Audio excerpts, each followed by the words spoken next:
नमस्कार,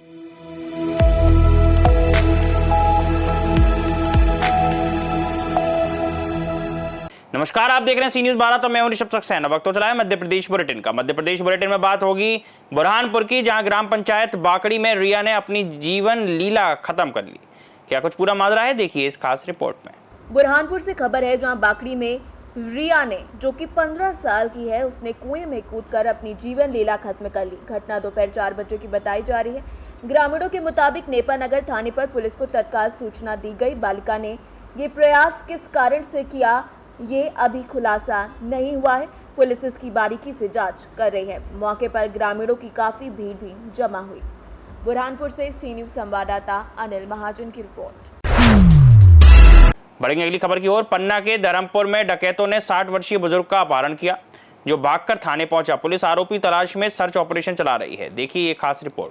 पन्ना जिले के धर्मपुर थाना क्षेत्र में ग्राम छतेनी में 60 वर्षीय बुजुर्ग राम अवतार पाल का अपहरण कर डकैत जंगल में ले गए, लेकिन वो किसी तरीके से बचकर ब्रजपुर थाने पहुंच गया। पुलिस ने मामले की गंभीरता को देखते हुए सर्च ऑपरेशन शुरू कर दिया और आरोपियों की तलाश कर रही है। इस घटना से इलाके में दहशत का माहौल बन गया है, लेकिन पुलिस ने जल्द ही आरोपियों की गिरफ्तारी का भरोसा दिलाया है।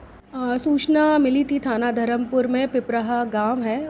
वहां पर एक 60 वर्षीय व्यक्ति अपने घर के बाहर सो रहा था और ऐसा बताया गया कि उसे कुछ लोगों के द्वारा 4-5 लोगों के द्वारा घर के बाहर से पकड़ के जंगल तरफ ले जाया गया और कुछ समय बाद वो व्यक्ति किसी तरीके से छूट के थाना ब्रजपुर पहुंच गया है। ये घटना जो है अभी सामने आई है। इसमें जो भी तथ्य है इसकी तस्दीक की जा रही है और जो भी इसमें तथ्य आएंगे उस पर वैधानिक कार्रवाई की जाएगी। पन्ना से सी न्यूज संवाददाता रीना सोनी की रिपोर्ट। रुक करते हैं अगली खबर का। पन्ना टाइगर रिजर्व में बाघिन P141 और हिरणों का दुर्लभ सामंजस्य देखकर पर्यटक रोमांचित हो गए। देखिए ये नज़ारा आप भी इस खास रिपोर्ट में। पन्ना टाइगर रिजर्व में हाल में ही एक दुर्लभ दृश्य देखने को मिला, जिसमें बाघिन P141 और हिरणों का बड़ा झुंड साथ में शांति से पानी पीते नजर आए। आमतौर पर बाघ की मौजूदगी से वन्य जीव सतर्क हो जाते हैं, लेकिन इस बार दोनों के बीच अनोखा सामंजस्य दिखा, जिसमें पर्यटकों को रोमांच देखने को मिला। इस अनुभव को पर्यटकों ने अपने मोबाइल में कैद किया, जो सोशल मीडिया पर वायरल हो रहा है। फील्ड डायरेक्टर ने बताया कि ऐसे दुर्लभ नज़ारे पन्ना को वन्यजीव प्रेमियों के लिए खास बनाते हैं और पर्यटकों को आकर्षित करते हैं। जी, कई बार इस प्रकार का दृश्य टाइगर रिजर्व्स में दिखाई देता है पर्यटकों को। यह इसलिए होता है क्योंकि जब बाघ का पेट भरा रहता है या उसे भूख नहीं लगी रहती है, तब जो दूसरे वन्य प्राणी हैं उसके समीप ही विचरण करते हैं और बाघ से वे लोग डरते नहीं हैं और बाघ भी उनका शिकार करने का प्रयास नहीं करता है। तो ये प्रकृति में ऐसा संभव है। पन्ना से सी न्यूज संवाददाता रीना सोनी की रिपोर्ट। बढ़ते अगली खबर की ओर। रीवा NSUI ने TRS प्राचार्य के बीजेपी कार्यक्रमों में एजेंट बनने के विरोध में 1 दिवसीय धरना प्रदर्शन किया और उनके पद से मुक्त करने की भी मांग की। देखिए ये खास रिपोर्ट। NSUI के जिलाध्यक्ष पंकज उपाध्याय के नेतृत्व में TRS महाविद्यालय के सामने 1 दिवसीय धरना प्रदर्शन किया गया, जिसमें प्राचार्य पर बीजेपी के एजेंट के रूप में काम करने और कॉलेज में राजनीतिक गतिविधियां चलाने का आरोप लगाया गया। NSUI ने कहा कि प्राचार्य बिना अनुमति छात्रों को बीजेपी कार्यक्रमों में ले जाने में शामिल है और कार्यवाही न होने पर आंदोलन जारी रखने की चेतावनी दी। धरना प्रदर्शन के बाद कलेक्टर को ज्ञापन सौंपा जाएगा और आंदोलन लगातार चलता रहेगा। प्रदर्शन में कई प्रमुख छात्र नेता मौजूद रहे। आज आप धरना प्रदर्शन में बैठे हैं, क्या है पूरा मामला? देखिए, पूरा मामला ये है, विगत 2 दिन पहले आप देखे होंगे, हमने TRS महाविद्यालय की प्राचार्य मैडम को एक बीजेपी की नेम प्लेट भेंट की थी और साथ में उनको बीजेपी का पट्टा भी भेंट किया। TRS प्राचार्य की जो मैडम है, जो कुर्सी पे बैठी हुई हैं, वो एक बीजेपी के एजेंट के रूप में काम कर रही हैं। बीजेपी के एजेंट के रूप में ऐसे काम कर रही हैं कि छात्रों को मैसेज किया जाता है कि आप आइए, कल आपका टेस्ट होगा, पेपर होगा। उसके बाद यहाँ पे भीड़ इकट्ठा होती है। जब छात्र छात्राएँ आ जाते हैं तो उनको सबको बस में भरा जाता है और बीजेपी कार्यालय भेज दिया जाता है। बीजेपी के कार्यक्रम में शिक्षक जाता है, यहाँ का शिक्षक जाते हैं और बाकायदे मंच शेयर करते हैं। क्या कोई भी शिक्षक किसी राजनीतिक पार्टी के मंच में जाने का संविधान कहता है? अगर नहीं, जब प्राचार्य मैडम के ऊपर बोला जाता है कि ये गलत है, इस पर कार्रवाई करिए, तो प्राचार्य मैडम को पता ही नहीं होता। ये बताइए, आप खुद बताइए, किसी डिपार्टमेंट का प्रोफेसर या शिक्षक पूरे क्लास के लड़कों को भरता है और बीजेपी कार्यालय भेज देता है और प्रिंसिपल की जानकारी में नहीं होगा। ये जो मुखौटा ओढ़ के प्रिंसिपल बैठी हुई है टीआरएस महाविद्यालय की बीजेपी एजेंट के रूप में, ये अब चलने वाला नहीं है। ये लगातार इनका हम देख रहे हैं, ये क्या करती हैं, छात्रों को बुलाने का काम करती हैं। फिर पहले तो होता था सीएम पीएम आता था तब काम करती थी ये भीड़ भेजने का, अब तो बीजेपी कार्यालय भी भेज रही है, शिक्षक भी जाते हैं, मंच शेयर करते हैं। ये अब एनएसयूआई बर्दाश्त करने वाली नहीं है। ये हम अभी 2 दिन पहले प्रदर्शन किए थे, आज हमारा ये 1 दिवसीय 24 घंटे का धरना प्रदर्शन है। ये रात दिन बराबर धरना प्रदर्शन चलेगा और कल हम कलेक्टर महोदय को यहीं पे 12 बजे ज्ञापन सौंपेंगे। उसके बाद जब ज्ञापन सौंपने के बाद फिर अगले दिन नए तरीके से प्रदर्शन किया जाएगा। पर प्रिंसिपल मैडम अगर कोई भी महाविद्यालय के अंदर गतिविधि हो रही है, उसकी अगर जवाबदारी नहीं लेती, उनको जानकारी नहीं है, तो ये पद में रहने लायक नहीं हो। इनको ये पद त्याग देना चाहिए। कि सरकार से हमारी मांग है कि इन्हें पद मुक्त किया जाए और किसी जो जिम्मेदार हो, जो महाविद्यालय के अंदर की गतिविधियों को जाने, उनको प्रचार बनाया जाए। आरएसएस का कैंप चलता है, इनको पता नहीं होता महाविद्यालय के अंदर। बीजेपी के जो यहाँ पे आते हैं नेता, उनका स्वागत करती है मैडम, उनको पता नहीं होता है। एबीवीपी जो अनुवांशिक संगठन है बीजेपी का छात्र संगठन, उनको होली का कार्यक्रम मनाया जाता है बढ़िया डीजे बजाकर, उनको पता नहीं होता है। तो उनको हमारे हिसाब से पद में रहने लायक नहीं है। वो राजनीति ही कर ले, ज़्यादा अच्छी कर सकते हैं। मुखौटा ओढ़ने का काम बंद कर दें। रीवा से सी न्यूज़ संवाददाता अर्जुन तिवारी की रिपोर्ट।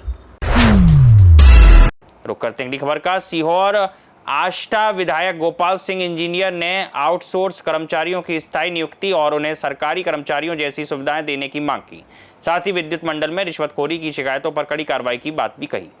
देखिए एक खास रिपोर्ट। सीहोर की आष्टा विधायक गोपाल सिंह इंजीनियर ने आउटसोर्स कर्मचारियों की नियुक्ति स्थायी करने और उन्हें शासकीय कर्मचारी जैसी सुविधाएं देने की मांग की। उन्होंने कहा कि आउटसोर्स कर्मचारियों से हर 3 साल के टेंडर पर कंपनियों द्वारा 3000 रुपये रिश्वत ली जा रही है, जबकि विद्युत मंडल के अधिकारी इसे नकारते हैं।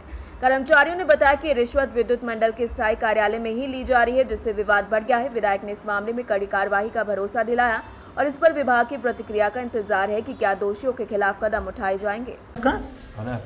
अरे नाम क्या है? नाम आउटसोर्स कर्मचारी हो ना? हर इस साल टेंडर हुआ ना अभी वापस चेंज, तो उसमें आपने फार्म जमा करा तो कुछ चार्ज भी लिया है। कितना लिया? 3000। तो सभी को बोला है क्या हमने? हाँ सर। कितने लोगों ने दे चुके हैं? 2-3 लोग दे, बाकी का और भी देंगे वापस। हाँ। तो आपको है जानकारी कि एसी साहब और एचआर मैडम ने मना कर रखा है कि कोई पैसा नहीं लग रहा है। नहीं तो आपको किसने बोला? कंपनी मतलब यहाँ के किसी अधिकारी ने बोला कि पैसा देना है? नहीं, हमें तो वही आया था कि उन्होंने बोला और आपने दे दिया। विधायक जी, एमपी विद्युत मंडल में आउटसोर्स कर्मचारी बहुत सारे लगे हुए हैं, हर 3 साल में टेंडर होता है। लेकिन इस बार टेंडर पे उनको डबल से हर एक व्यक्ति से 3-3 हजार रुपये मांगे जा रहे हैं, जबकि एसी साहब और एचआर मैडम के द्वारा बोला जा रहा है कि नहीं, कोई पैसे नहीं दिए जा रहे हैं। देखिए, मेरे संज्ञान में पैसे वाला तो मामला नहीं आया है, लेकिन मैं तो जो आउटसोर्स से रखे जा रहा है या टेंडर हो रहे हैं, इसी के खिलाफ हूँ। आउटसोर्स की बजाय रेगुलर उनकी विज्ञप्ति निकाल के और उनको रखा जाए, क्योंकि जो बेचारे आउटसोर्स में लगे हुए हैं, एक तो उनका जो पूरा जो उनके आगे भविष्य के लिए जो उनको सुविधाओं के लिए जो पैसे कटती हैं, वो भी कब हटा दें, कब उनको निष्कासित कर दें। तो उनका क्या है, कोई आदमी यदि सर्विस लगता है तो सर्विस लगा तो उसके उतने खर्चे भी बढ़ाता है। वो अच्छी जगह कमरा ले लेगा, उसके बच्चों को स्कूल में पढ़ाने लगेगा, उसके और भी खर्चे होंगे, पेपर लगा लेगा, दूध वाला लगा लेगा। मगर जब कभी मान लो आउटसोर्स के ठेकेदार ने उसको निकाल दिया तो फिर उसका क्या होगा। इसलिए हम उनके फेवर में भी ये है कि उनकी भी पूरी गुणवत्तापूर्ण उनके साथ भी पूरा व्यवहार हो। विधानसभा में क्या ये मुद्दा उठाया जाएगा आपकी तरफ से? हाँ, कुछ साथियों ने बोला था कि वो आउटसोर्स में बहुत गड़बड़ी होती है और जो आउटसोर्स में जो कर्मचारी जो जाते हैं बेचारे, उनके साथ भी सही से व्यवहार नहीं है। उनको कोई परमानेंट के कोई वो ही नहीं रहता उनके कि हम आपको परमानेंट करेंगे, कभी भी निकाल सकते हैं। और शासन में तो क्या है कि शासन में तो पूरा उनका पूरी शासन की जवाबदारी होती है, हम भी उनके उसमें रहते हैं। उनको कोई यदि लाभ आपके द्वारा क्या आउटसोर्स कर्मचारी को एक नई उम्मीद जागी? बिल्कुल नई उम्मीद जागना चाहिए। हम तो चाहते हैं कि वो उनके लिए वो भर्ती हो और उस भर्ती में जो आउटसोर्सर्स हैं उनको उसमें प्राथमिकता दी जाए और उनको उसमें भर्ती में उनको लिया जाए। ये मैं चाहता हूँ।